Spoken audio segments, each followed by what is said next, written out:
কথা আপনাদের বুঝিয়ে দিচ্ছি, শুনুন। আমি যে বলছিলাম আজকে আমাদের সমাজটা কোথায় গেছে, শুধু আমরা শিক্ষিত হচ্ছি কিন্তু আমাদের সার্টিফিকেট বাড়ছে, আমাদের জনবল বাড়ছে, আমাদের অর্থ বাড়ছে, আমাদের ইমান বিদায় নিচ্ছে, আমাদের আমল বিদায় নিচ্ছে, আমাদের মসজিদ আছে। আল্লাহ নবী বলছেন এই কোরআন আছে, কেউ কোরআনের গুরুত্ব দেবে না। আছে না নাই কোরআন? আছে না নাই কোরআন?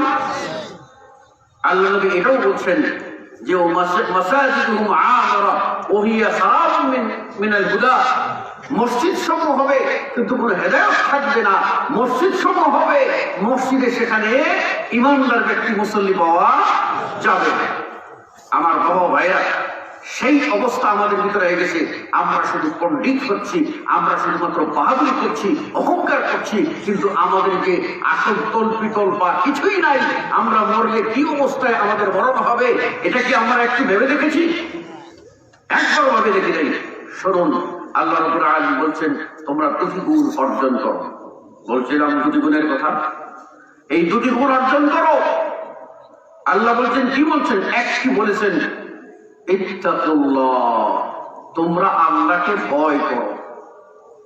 আল্লাহকে ভয় করো, এই আল্লাহকে ভয় করো 1 নম্বর কথা। এর অর্থ কি? এর অর্থ কি? আমি 2টি কথা বলে শেষ করছি। এর অর্থ আমরা বলবো খুব আল্লাহকে ভয় করি, খুব আল্লাহকে ভয় করি, আল্লাহ আল্লাহ স্লোগান দেব, এটা কি আল্লাহকে ভয় করা?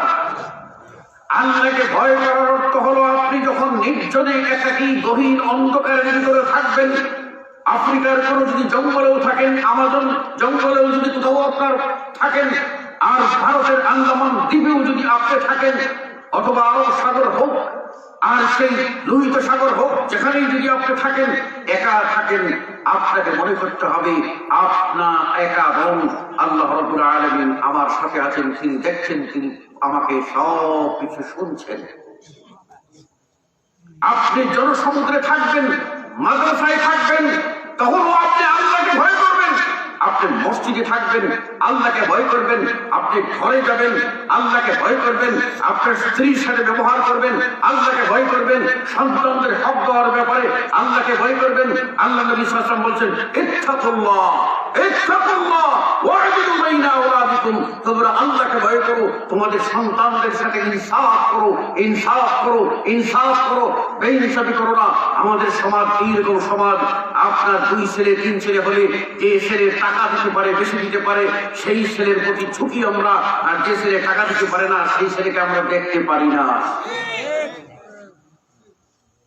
ওই ছেলে যে টাকা দিয়ে কামাইদার হলদার, ওই ছেলের বাচ্চাকে তুলে নেই, আদর করি আমি, দাদু দাদু বলে চুমু খাই।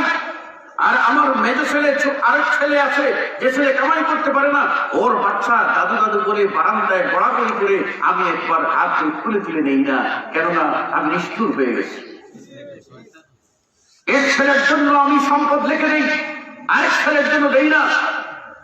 বেশিরভাগ সমাজের ভিতরে আছে মেয়েদের হককে অধিকাংশ পিতারা দেয় না, বঞ্চিত করে। অধিকাংশ পিতারা দেয় না, অধিকাংশ ভাইয়েরা বোনের হক দেয় না। অথচ হকটা আল্লাহর দেওয়া, এখানে হাত দেওয়ার কোন সুযোগ নেই। আল্লাহ বর্ণন করে দিয়েছেন।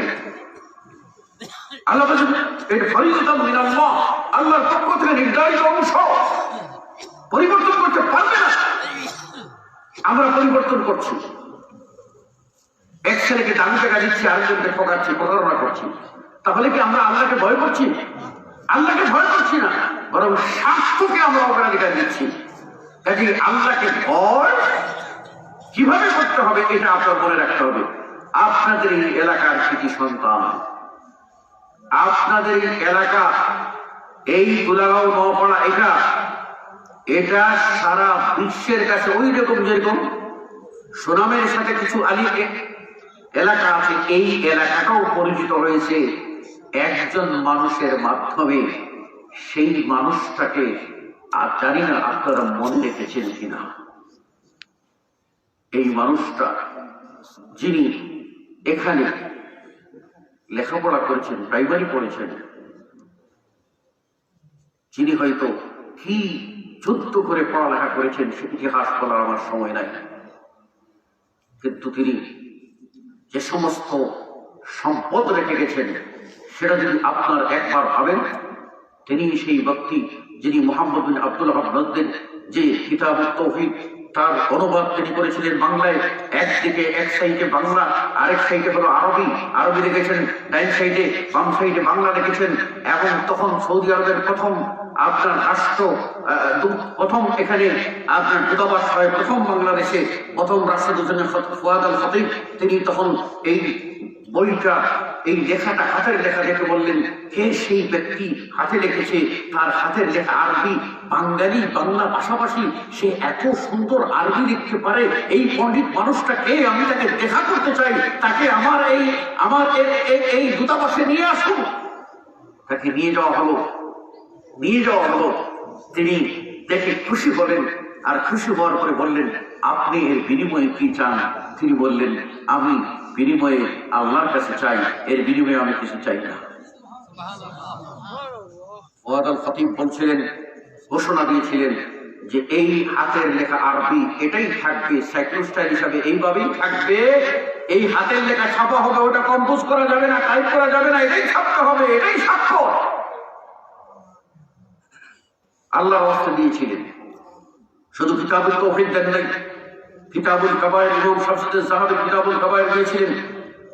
ইমাম ইবনে তাইমিয়ার আল আকীদা আল ওয়াসিতিয়া তার অনুবাদ করেছিলেন, উলুমুল মারাম হাদিসের অনুবাদ করেছিলেন, এবং তার জীবনে বই লিখেছেন, সত্যপথের সন্ধান বই লিখেছেন। তার অমর লেখার ভিতরে গুরুত্বপূর্ণ কিছু লেখা আছে, বলার সময় আমি বলবো না। তিনি চলে আসলেন। অবশেষে তিনি কিছুই নিলেন না, কিন্তু এই রাষ্ট্রদূত হঠাৎ করে আবার 1982 সালে তাকে ডাক দিয়ে বলল, আপনি একটু আসেন, আপনি আল্লাহর পক্ষ থেকে একটা পুরস্কার পাচ্ছেন, আপনি সৌদি সরকারের রাজকীয় দূত হিসাবে আমার সাথে হজ সফরে যাবেন। প্রথম ডাক দিয়ে নিয়ে গেছিল আপনাদের এই সুরাগের সন্তানকে। সেখানে নিয়ে গেছিলেন, রাষ্ট্রীয়ভাবে সরকারি মর্যাদায় হজ করিয়েছিলেন। তিনি সেই ব্যক্তি যিনি যখন আরবি লিখতেন, সাহিত্যিক মানে আরবি লিখতেন, উর্দু লিখতেন, উর্দু সেরকম ছিল, ফার্সি সেরকম ছিল, বাংলা সাহিত্যের একজন পণ্ডিত ছিলেন, সাধু ভাষার বাংলার এই দারিদ্র, বাংলার মাধুর্যতা, বাংলার উৎকর্ষ তার লেখনের ভিতরে ঝলসে ওঠে। তিনি সেই ব্যক্তি যিনি বাংলাদেশের ভিতরে লেখনের জগতে অমর পরিবর্তন এনেছিলেন।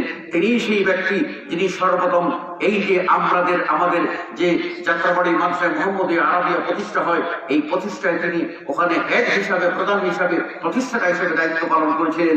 আজকে যে মাদ্রাসার সারা বিশাল সুনাম সারা পৃথিবীর ছড়িয়ে আছে, সেই লোকটাকে কিন্তু আমরা জানি। তিনি তো সেই লোক যার ইতিহাস আমি বলবো না, শুধু এটুকু বলবো, আপনাদের পূর্বায় কাকিয়েচর মাদ্রাসা এটাকে তিনি লাস্ট পর্যন্ত এই দুতলা করে সুন্দর করে দিয়ে গেলেন। আর অবসরে যখন চলে গেলেন, তখন তিনি আবার সেই ঢাকার নাজিরবাজার মাদ্রাসাতুল হাদিসের অধ্যক্ষের পদ অলঙ্কৃত করলেন। সেখানে আবার বুখারী পড়াইলেন।